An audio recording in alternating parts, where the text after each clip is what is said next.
اللہ تبارک و تعالیٰ نے رمضان المبارک کو قرآن کے ساتھ جوڑا۔ قرآن اور رمضان کا آپس کا بہت ہی حسین جوڑ ہے۔ اللہ جل جلالہ نے قرآن عزیز کو جتنی جہاں جو ضرورت تھی اس کو اتارا۔ بسم اللہ الرحمن الرحیم، الصلاۃ والسلام علی صفوۃ خلقہ محمد النبی الامی وعلی آلہ وسلم تسلیما۔ آج کی ہماری نشست رمضان المبارک کے حوالے سے کہ رمضان المبارک میں ہم قرآن مجید اور قرآن عزیز کے کن پہلو میں خدمت دے سکتے ہیں اور کن پہلو سے سیکھ سکتے ہیں، اور قرآن اور رمضان کا آپس کا بہت ہی حسین جوڑ ہے۔ اللہ تبارک و تعالیٰ نے جب آقا دو جہاں صلی اللہ علیہ وسلم کی عمر مبارک 40 سال 6 ماہ اور 6 دن کی ہوئی تو اقرأ بسم ربک الذی خلق خلق الانسان من علق اقرأ وربک الاکرم الذی علم بالقلم، یہ آیات اتاری تو انا انزلناہ فی لیلۃ القدر وما ادراک ما لیلۃ القدر، تو لیلۃ القدر میں اللہ تبارک و تعالیٰ نے قرآن کو مکمل طور پر مکمل ہی اتار دیا، اور پھر اس کے ساتھ تھوڑا تھوڑا کر کے 23 سال میں اللہ جل جلالہ نے قرآن عزیز کو جتنی جہاں جو ضرورت تھی اس کو اتارا۔ تو رمضان المبارک میں قرآن کا اہتمام اور قلوب دل موم ہوتے ہیں، نرم ہوتے ہیں، قرآن عزیز کی طرف رجحان ہوتا ہے۔ تو اس حوالے سے درس قرآن، خلاصہ قرآن، دورہ قرآن، پیغام ایمان کورس، یہ قرآن کے مختلف جہات ہیں جس پر مسجدوں میں ہم کام کر سکتے ہیں، جس سے ہم خود کو قرآن عزیز کے ساتھ جوڑ سکتے ہیں۔ سب سے پہلے اس چیز پہ بات کر لیتے ہیں کہ درس قرآن جو ہم دیتے ہیں ان کی جو کیا اقسام ہیں، کیا آداب ہیں، کامیابی اور ناکامی کے کیا اسباب ہیں۔ اس میں یہ ہے کہ جو درس قرآن ہے اور قرآن عزیز کی جو تعلیم ہے اس کی 2 حیثیتیں ہیں۔ ایک حیثیت یہ ہے کہ ہم مدارس میں جو تحقیقی درس قرآن ہوتا ہے اس کی ہے، اور ایک عوام الناس کا ہے۔ ابھی اس وقت ہماری مراد یا یوں کہہ لیں کہ مطلوب مدارس میں درس قرآن نہیں ہے جس میں صرف ہے، نحو ہے، بلاغت ہے، لفظی با محاورہ ترجمہ ہے، اور مضامین کا حل ہے، نکات القرآن ہے، رموز اسرار القرآن ہے، عصری تطبیقات ہیں، جدید انکشافات کی رہنمائی اور مطالعے کے ذریعے اسے تازہ ترین رکھنا۔ یہ مدارس میں اس کی ایک لیول ہے، ایک درجہ ہے، اس ذریعے سے اس کی وہ کی جاتی ہے، تیاری کی جاتی ہے۔ لیکن عوام الناس میں جو درس دیا جاتا ہے وہ آسان بھی بہت زیادہ ہے اور مشکل بھی بہت زیادہ ہے۔ آسان اس لیے زیادہ ہے کہ اس میں کوئی اتنی زیادہ تحقیق کی ضرورت نہیں ہوتی، اور اگر میں دوسرے پہلو سے کہوں کہ زیادہ گہرائی کی ضرورت تو نہیں ہوتی لیکن احتیاط کی ضرورت ضرور ہوتی ہے۔ اس میں یہ ہے کہ بنیادی چیز پر زبان اور اسلوب معیاری ہو، یعنی جو گفتگو ہے اس کے جو الفاظ کا چناؤ ہے اور تعبیر کا جو استعمال ہے، اور جو لفظ جہاں پہ جو تعبیر جہاں پہ بولنی ہے اس پہ ملکہ ہونا ضروری ہے۔ عوام الناس کو یہ چیز بہت ہی زیادہ پسندیدہ ہے اور نفع مند بھی ہے۔ اور دوسرا یہ ہے کہ چہرے کے تاثرات ہیں، ہاتھوں اور جسم کی فطری حرکات اور سکنات، آواز کا اتار چڑھاؤ، آواز اور اشارے، ہاتھوں کا استعمال، یہ بھی پورا ہو، اور مصداقی اور تطبیقی معنی کا بیان بھی اس میں ہو، اصلاحی ذہن سازی ہو، یعنی اختیار طاعات اور ترک منکرات پہ بات ہو، اور اس میں عوام الناس کو جوڑنے کے لیے سوالات کا وقفہ بھی دیا جائے تاکہ ان کے سوالات بھی لیے جائیں، جب تک عوام الناس کو سوالات کا موقع نہیں دیں گے تو تب تک وہ ہمارے ساتھ جوڑ نہیں پائیں گے. وہ اپنی دل کی بات دل میں دفن کیے ہی واپس چلے جائیں گے، لیکن یہ ہے کہ وہ ہمیں اپنا ما فی الضمیر جو ان کے اندر ہے وہ جب کھولیں گے تو وہ پھر ہمارے ہوں گے، پھر ان کے اندر ہم کچھ چیز اپنا بیج رکھ پائیں گے. دروس قرآن کی جو اقسام ہیں ان میں سے یہ ہے کہ کبھی تو مخصوص صورت کا درس دیا جاتا ہے یا کبھی موضوعاتی درس دیا جاتا ہے. مخصوص صورت کا جو درس ہے اس میں یہ ہے کہ آپ خطبہ ہے، وہ جو صورت ہے اس کی تلاوت ہے، لمبی صورت ہے، پوری تلاوت کرنے کی ضرورت نہیں، اس کی چند آیات تلاوت، لیکن تلاوت بہت ہی خوبصورت آواز میں، انداز میں، کہ جو صرف تلاوت اور 5 منٹ پہلے سنے تو اس کا دل بھی قرآن مجید کی طرف موم ہو. ہاں ہو سکتا ہے کہ ہر ایک کی آواز اور اس کا جو لہجہ ہے وہ معیاری نہ ہو، لیکن تجوید کے مطابق تو ہر ایک بندہ پڑھ سکتا ہے، اس کی ادائیگی بالکل درست ہو. جو ترجمہ ہے اس کے الفاظ بھی معیاری ہوں، اور مرکزی مضمون کا بیان، یعنی جو صورت جس مرکزی مضمون کے گرد گھومتی ہے اور جو موضوع اس کا مرکزی ہے اس کو تفصیلی طور پر مرکز کی حیثیت دے کر اس پہ بات کرنا. مشکل الفاظ کی آسان تشریح کرنا، یعنی اس کی تعبیر تشریح یہ ہے کہ بعض اوقات ادائیگی میں مشکل ہیں، بعض اوقات فہم میں مشکل ہیں، اور اس کی مثالوں کے ساتھ اگر پیش کر دی جائے گی تو مضمون مزید واضح ہو جائے گا. اور ایسے ہی جو مشکل الفاظ ہیں اس کی آسان تشریح کرنا، آیات کی تفسیر اور تشریح بیان کرنا. موضوع سے وابستگی، مطلب یہ ہے کہ جو موضوع بیان کیا گیا ہے اس کو جوڑنا، کہ یہ جو ایک تو قرآن مجید میں صورت میں آیا ہے اس مضمون سے موضوع کیا نکلتا ہے، اس موضوع سے ہونے والے جو جہات ہیں، حیثیات ہیں، اور اس سے جو ملنے والے اسباق ہیں اس کا بھی تذکرہ ہو جائے. پھر یہ ہے کہ خلاصہ پیغام اور خلاصہ کلام کی پوری گفتگو کا جو آپ نے بات کی ہے اس کا خلاصہ کیا ہو سکتا ہے. عملی پیغام بھی، جب تک اس کو عملی پیغام کے ساتھ نہیں جوڑیں گے تو تب تک اس کا جو حقیقی مغز ہے وہ پورا درست نہیں ہوگا. اور ایسے ہی سوالات کا وقفہ بھی دینا چاہیے کہ تاکہ وہ اپنے دل کی بات اور اپنے سوال کو بھی پیش کرے. وقت کی پابندی بھی ضروری ہے، کیونکہ عوام الناس میں گفتگو اور درس دیا جا رہا کوئی بھی سلسلہ عوام الناس کا ہو تو اس میں وقت کی پابندی کا بھی لازم ہونا ضروری ہے. دوسری طرف یہ ہوتا ہے کہ موضوعاتی درس دیا جاتا ہے.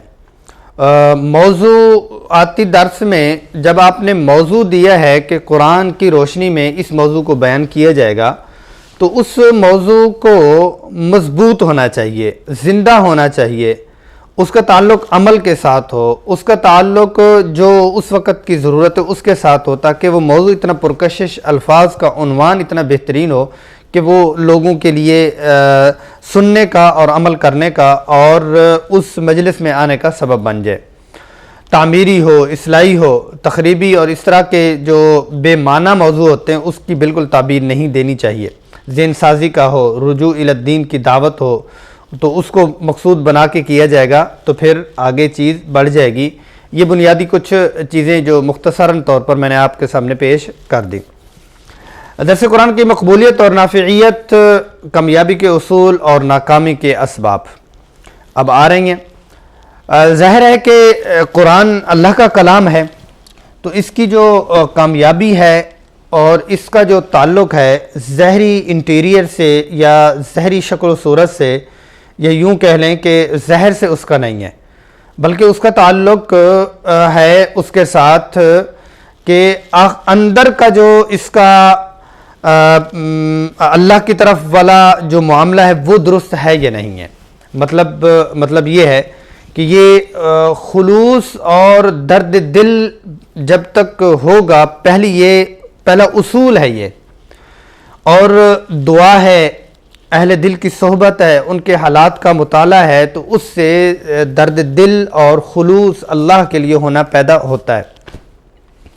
دوسری چیز اس میں یہ ہے کہ کثرت تلاوت کے ساتھ کثرت تدبر بھی اس میں بیچ میں آ جائے تو وہ بھی زیادہ بہترین ہے. یعنی فہم کے بغیر افہام یعنی آپ خود سمجھے نہیں ہیں تو لوگوں کو کیسے سمجھائیں گے، خود تدبر اور اس کے اندر گہری غوطہ زن آپ ہوئے نہیں ہیں تو آپ نے لوگوں کو کیسے پیش کرنا ہے۔ اور ایسے ہی افادے سے پہلے استفادے کی نیت، کیا مطلب یہ ہے کہ لوگوں کو فائدہ دینے کی بجائے سب سے پہلے مجھے فائدہ ہو، اس کی یہ نیت ہو، اور بھرپور تیاری ہو، یعنی قدیم جدید زبان و بیان کسی پہلو سے وہ کمزور نہ رہے، ایسے ہی سامعین کی نفسیات اور ضروریات کسی حوالے سے ادھوری نہ ہو۔ اور اس کے ساتھ یہ ہے کہ قرآنیات اور تفاسیر کا مطالعہ، صرف درس کی تیاری کے لیے یہ وقت نہ ہو، مطلب یہ بڑی گہری بات ہے۔ گہری بات یہ ہے کہ جب میرا قرآن سے تعلق ہے، مجھے قرآن سے محبت ہے، تو جب قرآن سے محبت ہے تو میری تیاری صرف اس قرآن کے درس دینے کے لیے نہ ہو، بلکہ میری تیاری ویسے بھی مستقل طور پر قرآن کے ساتھ بیٹھنے، قرآن کے ساتھ مطالعہ کرنے، قرآن کے ساتھ بات چیت کرنے، قرآن کی گہرائی میں جانے کا مزاج پہلے سے ہی بنا ہوا ہو۔ تو یہ 5 چیزیں ہیں کہ ان 5 چیزوں کو ہم لے آئیں گے تو ہمارا درس انشاءاللہ العزیز کامیاب ہو جائے گا۔ درس جو کامیاب نہیں ہوتے اس کے بھی 5 اسباب ہیں۔ مطلب یہ ہے کہ جو پہلے ہم نے بات کی ہے اس کا الٹ ہو جائے گا تو یہ ناکامی ہو جائے گی۔ مطلب یہ ہے کہ صلاۃ الحاجت اور دعا کا اہتمام نہ کرنا، اپنی اصلاح سے پہلے دوسروں کی اصلاح کی فکر کرنا، عمل بالقرآن یا دعوت قرآن کو مقدم رکھنا، عمل بالقرآن اور دعوت قرآن کو مقدم رکھنا، ادھوری تیاری کر کے مکمل نتیجے کا انتظار کرنا۔ مطلب کیا ہے؟ جگر سوز محنت کے بغیر نتیجہ خیز درس کی توقع رکھنا درست نہیں ہے۔ کیا مطلب یہ ہے کہ محنت آپ اپنی تیاری مطالعہ خوب کریں، اس خوب مطالعے کے بعد آپ اس کا نتیجہ چاہیں تو پھر ہے، آپ تیاری کریں نہیں اور نتیجہ چاہیں، یہ نہیں ہو سکتا۔ سامعین کی ذہنی سطح، فطری نفسیات اور دینی ضروریات، آسان زبان، جدید اسلوب کا اہتمام نہ کرنا اور فنی اصطلاحاتوں، مشکل اصطلاحاتوں اور اس میں جو ہے وہ انداز ایسا اصطلاحات، مشکل الفاظ بولے جائیں کہ اگلے سامعین کو اس کی سمجھ نہ آئے۔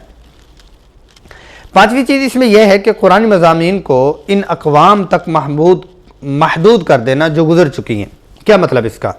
مطلب یہ ہے کہ جو پیغام قرآن کا ہے وہ تو آفاقی ہے، وہ تو عالمی ہے، وہ تو قیامت کی صبح تک کے لیے ہے۔ اس کو اگر یہ پیغام یہ جی اس قوم کے لیے خاص تھا، اس قوم کے پیغام کو آج کی قوم کے ساتھ تطبیق کریں گے تو پھر ضرورت ہوگی، نہیں کریں گے تو درس کامیاب نہیں ہوگا۔ اچھا، یہ ہے کہ درس قرآن کی تو یہ چیزیں تھیں، اب تیاری اس کی ہم کس طرح سے کریں؟ درس قرآن کی تیاری ہم کس طرح سے کریں؟ درس قرآن کی تیاری یہ ہے کہ 5 تفاسیر اگر کوئی شخص کر لیتا ہے تو اس کا جو مطالعہ ہے مختلف تفاسیر کے ساتھ، مطلب یہ ہے کہ 50 تفاسیر 5 کے اندر سمو دی گئی ہیں، اہل علم تفاسیر کے علماء نے اس پہ بات کی ہے۔ تفسیر ابن کثیر ہے، تفسیر بالروایہ کا مستند ترین اور نافع ترین ذخیرہ ہے۔ تفسیر کبیر ہے، تفسیر بالدرایہ کا شاہکار ہے، علم و کلام اور فقہ میں بہت مضبوط ہے اور اس میں بہت سارے فوائد اور نکات پائے جاتے ہیں، پورا سمندر ہے۔ تفسیر قرطبی ہے، فقہی احکام اور مسائل کے علاوہ فہم قرآن کے لوازمات کا بہترین مجموعہ ہے۔ تفسیر ابو سعود ہے، بلاغت و قرآن میں کمال ہے، نکات القرآن کے بیان میں بے نظیر یہ تفسیر ہے۔ روح المعانی، تو ان تمام تفاسیر کا خلاصہ کہہ رہے ہیں وہ روح المعانی میں ہے، یا یہ ہے کہ پچھلی جتنی بھی تفاسیر گزری ہیں اس میں روح المعانی میں ساری جان ڈال دی گئی ہے۔ علامہ علوسی رحمہ اللہ کو اللہ تبارک و تعالی اپنے شایان شان خوب عطا فرمائے۔ لیکن اس میں ایک چیز ہے، وہ یہ ہے کہ جو کوئی شخص ان 5 کو تفسیر کو مطالعہ نہیں کر سکتا، 50 کو نہیں کر سکتا، تو اس کے لیے حضرت تھانوی رحمہ اللہ نے فرمایا کہ میری تفسیر کی قدر وہ پہچانے گا جو 50 تفسیر کا مطالعہ کرنے کے بعد اسے دیکھے۔ کیا مطلب یہ ہے کہ بیان القرآن کا مطالعہ کر لے، بیان القرآن کو ساتھ میں رکھے، بیان القرآن کا مطالعہ کر لے تو اس کی تفسیر میں مزید لگن اور جو کمی ہے وہ ساری پوری ہو جائے گی۔ عربی تفسیر میں تفسیر القاسمی ہے، علامہ جمال الدین قاسمی رحمہ اللہ، التفسیر المنیر ہے، علامہ وہب الزہلی ہیں، ایسر التفسیر ہے، ابو بکر جابر الجزائری۔ یہ آسان بھی ہیں اور عربی کے اعتبار سے ابتدائی جو عربی والا ہے وہ اس کا مطالعہ الحمدللہ آسانی کے ساتھ کر سکتا ہے۔ ان تینوں تفسیر کا خلاصہ اگر دیکھ لیں تو تسہیل البیان میں آیا ہے۔ اسلم شیخ پوری رحمۃ اللہ علیہ یہ شیخ القرآن ہے، قرآن میں ان کی پہچان ہے اور قرآن کے لیے ہی اللہ جل جلالہ نے ان سے عوام الناس کا بہت زیادہ کام لیا۔ اردو تفسیر میں چھوٹی بھی ہیں بڑی بھی ہیں، معرف القرآن ہے، تفسیر حقانی ہے، مظہری ہے، کاندھوی صاحب کی ہے، مفتی شفیع صاحب رحمہ اللہ کی ہے، تفسیر ماجدی ہے، اور ان کا مطالعہ رکھ لیا جائے تو بہت زیادہ فائدہ ہوتا ہے۔ لیکن یہ ہے کہ یہ وہ تفسیر کا ذکر ہوا جن کو آپ مطالعہ کرنے کے بعد خود سے ایک نئے اسلوب کے ساتھ درس قرآن پیش کر سکتے ہیں۔ لیکن یہ ہے کہ درس قرآن اگر آپ کو بنا بنایا مل جائے، اس کا مطالعہ کریں اور پیش کریں تب بھی آپ کے لیے تو آسانی ہے۔ اس کے لیے جو اکابرین کے مستند اور مقبول مجموعے ہیں وہ معالم القرآن ہے فی دروس القرآن، حضرت مولانا صوفی عبدالحمید سواتی رحمہ اللہ کا، ذخیرۃ الجنان فی تفسیر القرآن، امام اہل سنت حضرت مولانا سرفراز کا صفدر رحمہ اللہ، دروس قرآن حضرت مولانا محمد اسلم شیخ پوری رحمہ اللہ ان کے ہیں۔ تو ان کے دروس کو دیکھ کر آپ دروس پیش کر سکتے ہیں۔ یہ ایک بہت مجموعہ ہے جس سے ہم فائدہ لے سکتے ہیں۔ ایسا ہے کہ سامعین کی توجہ کیسے حاصل کی جائے؟ جب آپ درس قرآن دیتے ہیں، تیاری آپ نے کر لی، مطالعہ آپ نے کر لیا، تو اس میں یہ ہے کہ مسنون حلیہ باوقار انداز ہونا ضروری ہے، معیاری زبان و بیان، لب و لہجہ میں شائستگی ہونا ضروری ہے۔ تکلم کے آداب ثلاثہ، 3 باتیں تکلم میں، وہ کیا ہیں؟ وہ یہ ہے کہ مفاہیم و جذبات کے تناسب سے آواز کا اتار چڑھاؤ، اسپیچ تھراپی جس کو کہتے ہیں۔ مطلب یہ ہے کہ جو بات آپ کر رہے، جس انداز میں کر رہے، جس کے لیے کر رہے، بچے ہیں تو بچوں کے لیے، بڑے ہیں تو بڑوں کے لیے، سنجیدہ ہے تو سنجیدہ کے لیے، لینے کے لیے تو وہ والی گفتگو، رنگ بولی، فطری حرکات و سکنات کی الفاظ و معانی سے موافقت اور مناسبت، باڈی لینگویج، اس سے آپ اپنی چیز کو جب پیش کر رہے ہیں تو ایک شخص سماعت کرنے والا سر نیچے جھکا کے بیٹھا ہوا ہے، آپ کے سٹائل اور باڈی کے انداز کو دیکھ کر آپ کو دیکھتا ہے اور آپ میں ہی گم ہو جاتا ہے۔ چہرے کے تاثرات، تمام سامعین کی طرف یکساں توجہ، ایسا نہیں ہے، فیس ایکسپریشن ہے، اور فیس ایکسپریشن سے آپ کو یہ ہوگا کہ ان کے تاثرات لینا اور اپنے تاثرات ان کو دینا۔ اور ایسے ہی جو معنوی آداب ہیں، یعنی ایسے آداب کہ جس کا تعلق کیا ہے کہ دل کے ساتھ ہے، بھرپور تیاری، روزمرہ مطالعے کی عادت۔ روزمرہ مطالعے کی عادت سے کیا مراد ہے؟ اس کا فائدہ کیا ہوگا؟ اس کا فائدہ یہ ہوگا کہ موقع پر آپ کو جو آپ کا مطالعہ کیا ہوا ہے وہ اڑ جائے گا، جو آپ کا کہیں اور کیا ہوا ہے وہ واپس آ جائے گا۔ سامعین کی ذہنی سطح اور نفسیات کا لحاظ رکھنا، فراست جس کو کہتے ہیں، بیان اور جوابات میں عالمانہ شان ہو، سوالات کے جوابات کا وقفہ انصاف پسندی کے ساتھ، مطلب یہ کہ جس کو کہتے ہیں اطمینان کے ساتھ دیے جائیں، اور اس میں کوئی ایسی انداز یا ایسا لب و لہجہ یا کسی کو ڈی ویلیو کرنا یا کسی کو اگنور کرنا، نیچے کرنا، وہ والی نیت بالکل نہیں ہونی چاہیے۔ حقیقی ادا وہ پہلے ہی ہے کہ خلوص دل کے ساتھ اور اللہ کی طرف اور مخلوق سے کسی قسم کا کوئی غرض نہ ہو، تو یہ چیزیں ہونا ضروری ہے۔ اب آ جاتے ہیں، یہ کچھ چیزیں تھیں تو درس قرآن کے حوالے سے میں نے پیش کر دیں، تو اب آ جاتے ہیں خلاصہ قرآن کے حوالے سے کہ خلاصہ قرآن رمضان المبارک میں پیش کیا جاتا ہے۔ تو اس میں ایک چیز تو یہ ہے کہ خلاصہ قرآن میں آپ پہلے میں آپ کو کچھ خلاصہ قرآن کا تعارف کروا دیتا ہوں کہ مولانا اسلم شیخ پور رحمہ اللہ کا خلاصہ قرآن ہے، اس کو آپ دیکھ سکتے ہیں۔ مولانا یوسف المدنی رحمہ اللہ، ان کا دروس قرآن بھی ہے، خلاصہ قرآن پہ اوپر بھی ان کے دروس ہیں بہت اچھے، تو ان کا ایک بہت بڑا سلسلہ چلتا ہے۔ شیخ یحییٰ المدنی کے گزشتہ سال 2021 میں، پھر ابھی 22 میں ایک مرتب ترتیب شدہ ایک دروس قرآن کا سلسلہ ہے، تو وہاں کے جو آفیشیل ان کے رابطے ہیں ان سے وہ آپ کی مکمل رہنمائی بھی کرتے ہیں، یعنی آپ کو درس قرآن کس طرح سے دینا ہے، آپ کو PDF میں وہ مہیا کرتے ہیں، آپ کو آپ کی رہنمائی کے لیے ان کی ایک مکمل ٹیم ہے جو دروس قرآن رمضان المبارک میں کرتی ہے۔ تو مولانا یوسف المدنی دامت برکاتہم العالیہ کے آپ دروس سے فائدہ لے سکتے ہیں۔ جی، مخزن المرجان مولانا عبدالقیوم صاحب کا، اور مستعد خلاصہ مولانا سلیم الدین صاحب کا، تراویح کا خلاصہ مولانا محمد قاسم انصاری، اور خلاصہ مضامین مفتی ثناء الرحمن صاحب، اور خلاصہ قرآن متکلم اسلام مولانا الیاس گھمن صاحب دامت برکاتہم العالیہ۔ یہ بہت مضبوط خلاصہ قرآن ہے، ہر پہلو کا احاطہ کیے ہوئے ہے اور یہ بہت فائدہ مند ہے۔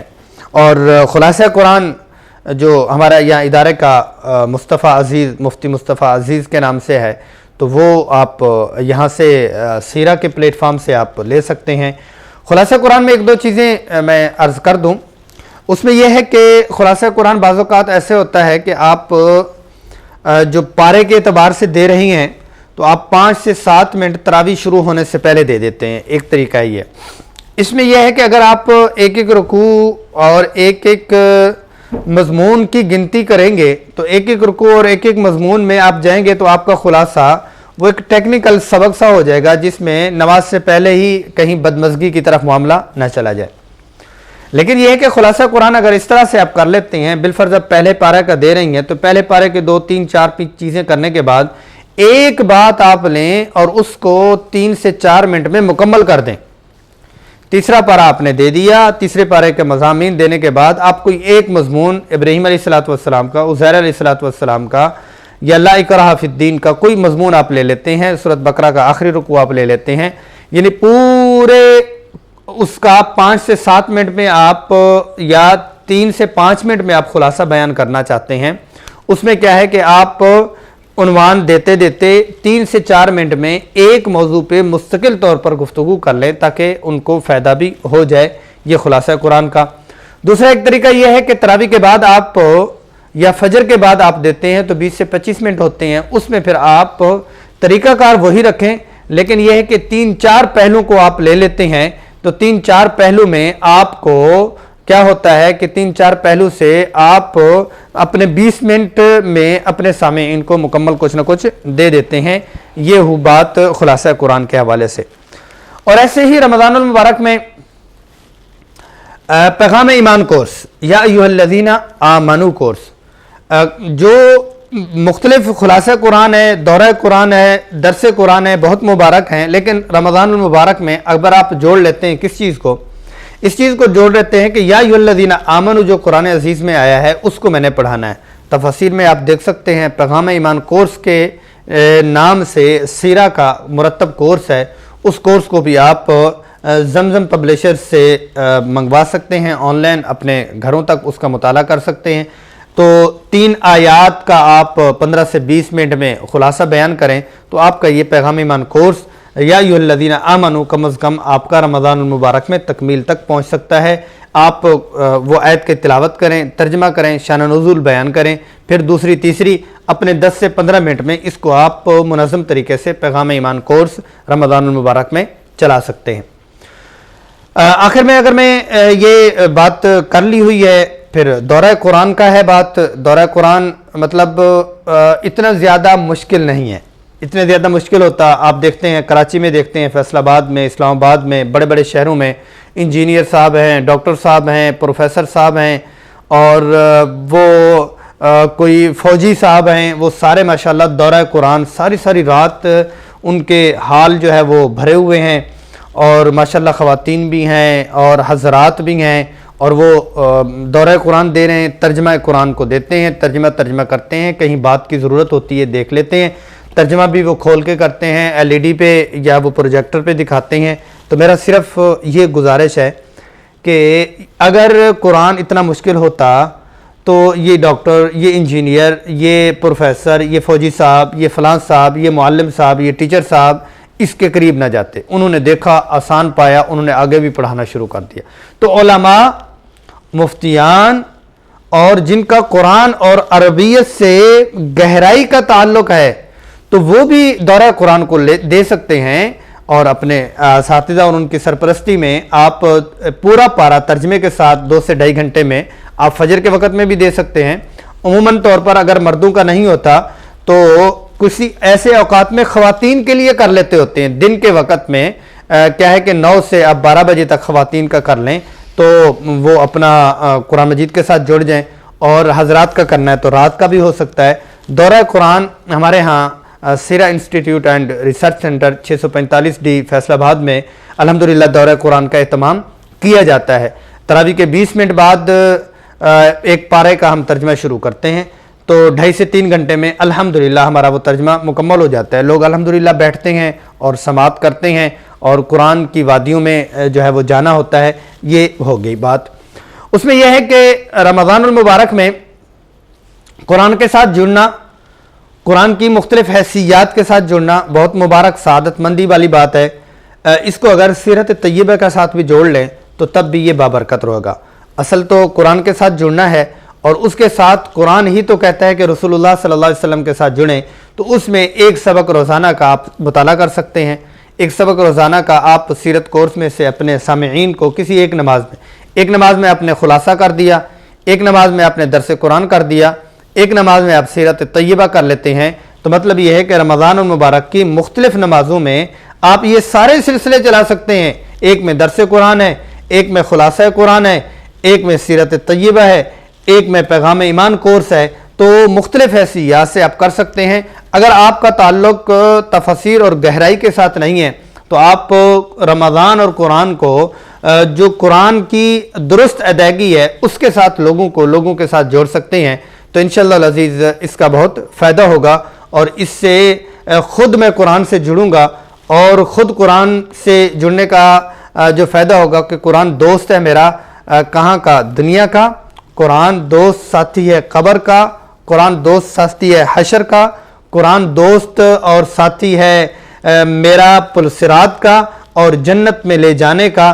تو رمضان اور قرآن، اور پھر قرآن کے ساتھ اتنا جڑنا کہ صاحب قرآن ہم بن جائیں اور قرآن والے بن جائیں، اور سیرت طیبہ کے ساتھ اس میں مزید مٹھاس اور ٹھنڈک بڑھ جائے گی. تو انشاءاللہ العزیز ہمارا رمضان المبارک بہت حسین ہو جائے گا. اللہ جل جلالہ ہم سب کو قرآن عزیز کے ساتھ جوڑے رکھے اور ہماری مدد فرمائے. اللہ تبارک و تعالی ہمیں ہمارے جو سلسلے ہیں اس میں استقامت بھی عطا فرمائے، پردہ بھی عطا فرمائے، دنیا اور آخرت میں اس کا ہمارے لیے ایک بہت بڑا ذخیرہ بنوائیں. وآخر دعوانا الحمدللہ رب العالمین.